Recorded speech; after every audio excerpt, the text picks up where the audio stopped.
होती है कि हरिश्चंद्र जो है वो मरघटिया बन जाते हैं और वहाँ पहरा लगाते हैं। एकादशी 11 का व्रत आया, ब्राह्मणी ने ये कहा कि आप ऐसा करो तारा से कि अपने बच्चे को भेज दो, अपने बच्चे को भेज दो, बगिया से थोड़े से फूल ले आए, एकादशी का व्रत है, मैं शाम को पूजा करूंगी। मैया ने अपने बेटे को बड़े प्यार से बुलाया और पास में बिठा करके कहा कि लाला तुझे बाग से फूल लेके आने हैं और संभाल के जाना, बढ़िया बढ़िया अच्छे अच्छे फूल लेके आना। कुम्हारी मैया ब्राह्मणी मैया पूजा को करेंगे। बेटा के हाथ में छोटी सी छपरिया दे दी और उसको लेकर के बड़े हंसी खुशी के साथ गया।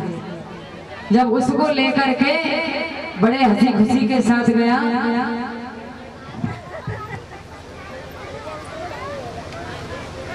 हंसी खुशी के साथ गया और एक बड़ी सुंदर बगिया में पहुंचा। बड़े सुंदर सुंदर फूल खिले हुए थे। कपटी विश्वामित्र ने विचार किया ये अपना धर्म कहाँ तक बचाएगी, अब मैं इसके बच्चे को नाग बन करके डसूंगा। तो विश्वामित्र जो थे नाग बन गए। बगिया में रोहिदास फूल को तोड़ता है और रख लेता है, तोड़ता है रख लेता है। बहुत सुंदर सुंदर फूल हैं। जब रखता गया तो एक बड़ा सा फूल था, उसी में कपटी विश्वामित्र नाग बन करके छिपे हुए थे। बेटा को क्या पता किसमें क्या है, बड़ा सा फूल देखा तो तोड़ा और जैसे तोड़ने के लिए हाथ किया तो विश्वामित्र ने अनामिका वाली अंगुली में डस लिया। बताते हैं कि बिच्छू का कांटा चिल्लाता है और सर्प का कांटा सो जाता है। जैसे ही उसको काटा, फन मारा, एक ही आवाज रोहिदास के मुखारबिंद से निकली, एक ही आवाज निकली और जवाब दिया कि मैया तुम जहाँ हो वहां से आकर के अपने बेटे को बचा लो। मैया मुझे किसी काले नाग ने डस दिया है। इतना कहकर के जमीन पर गिर जाते हैं रोहिदास। कपटी विश्वामित्र ने काशी नगरिया में आवाज लगा दी कि अगर किसी मैया का बेटा बाग में फूल लेने गया हो तो वो माँ जाकर के अपने बेटा को देखे, क्योंकि उस बेटे को नाग ने डस लिया है। बाहर समय जैसे ही तारा के कानों में ये आवाज पड़ी तो समझ गई कि मैंने ही अपना बेटा भेजा है। मैंने तो अभी तो भेजा ही है, मैंने ही अपना बेटा भेजा है और अब मैं अपने बेटे को कैसे प्राप्त कर पाऊंगी, पता नहीं कैसा होगा, कैसे हाल में होगा।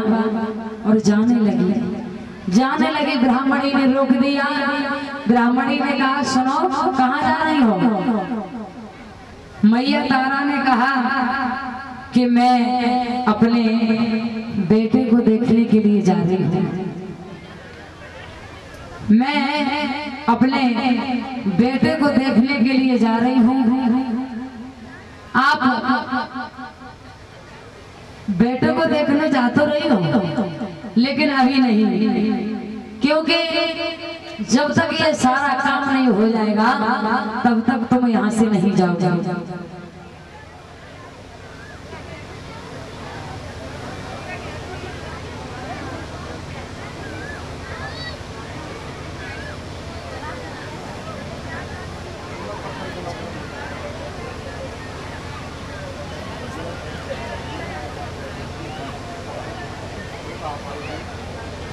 और ये चमन पटेल भैया जी की तरफ से 501 रुपया से हमारा सम्मान हुआ है और हमारे भैयाओं का सम्मान किया है। चमन पटेल भैया गुलाबपुरा से आए हैं, सम्मान किया है। भगवान इन मेरे भैया को आगे बढ़ाए, समाज में सम्मान मिले, लक्ष्मी मैया इनके घर में धन दौलत की कमी ना रखे। एक बार सभी भक्त मिलकर के जोरदार तालियों से स्वागत करेंगे। बोलिए गोविंद भगवान की जय। मेरे श्रोतागण बंधु, ये हमेशा ध्यान रखना, दान करने से कभी दान घटता नहीं है। हम तो आपके आए तभी को आपसे समझाते हैं कि हाँ आओ, भगवान के चरणों में जो बने उस दक्षिणा को अर्पण कीजिए, माथा नवा के तब बैठना चाहिए कथा पंडाल में। आज हम खा रहे हैं, पी रहे हैं, वो नहीं की देन है, नहीं की कृपा है, तो उनको हमको नहीं भूलना चाहिए। मेरे श्रोतागण बंधुओं, जैसे ही रानी से कहा पराए इंसान की गुलमई करने से अपना खुद का काम 100 गुना अच्छा है। चाहे वहाँ 2 से बचे, अपने काम में 100 ही बचे। पराए इंसान की गुलामी करने से अपना काम करिएगा। आज रानी तारा वहाँ नौकरानी तो थी, तो ब्राह्मणी ने ये कहा बच्चे की लाश को देखने भी नहीं जाने दिया और कहा पहले ये काम कर जाओ उसके बाद जाना।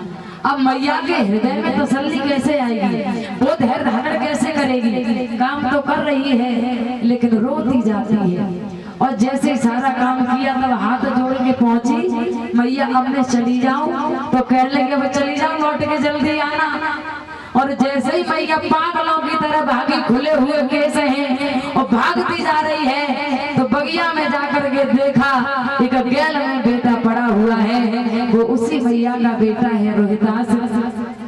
जैसे ही गैल में बेटा को पड़ा हुआ देखा और बेटा जो था वो मुंह से झाग निकाल रहा था। रोहिदास जो थे वो मुंह से झाग निकाल रहे थे। मेरे श्रोतागण बंधुओं, आज तारा से रहा नहीं गया, हृदय में धीर धारण नहीं कर पा रही है और बेटे को अपने पैर पर रख लिया, घुटनों पर रख करके कहने लगी बेटा देख मैं हूँ ना, मैं तेरे पास आ गई हूँ और तू चिंता मत करना, मैं चाहे खुद बच जाऊँ, मगर तेरा मैं इलाज कराऊंगी, तेरा कुछ न कुछ मैं करूँगा। और जो जिससे तू मेरे सामने सही सलामत आए, उन्होंने कहा पहले रोहिदास ने मैया भुजा को पकड़ लिया और कहा मैया बस अब नहीं, देख मैया अब इसलिए नहीं कि मेरा अब समय आ चुका है। प्रहलाद ने अपनी माँ से गोद में लेट करके कहा कि मैया अब तू मत जाना कहीं, क्योंकि अब मेरा समय नजदीक आ चुका है और मैया मरते वो ही हैं जो दोबारा जन्म लेते हैं। तू एक बार मुझे पुचकार के और अपनी गोद में लिटा ले, मैं वादा करता हूँ कि तेरी कोख से जन्म लेकर के जरूर आऊंगा।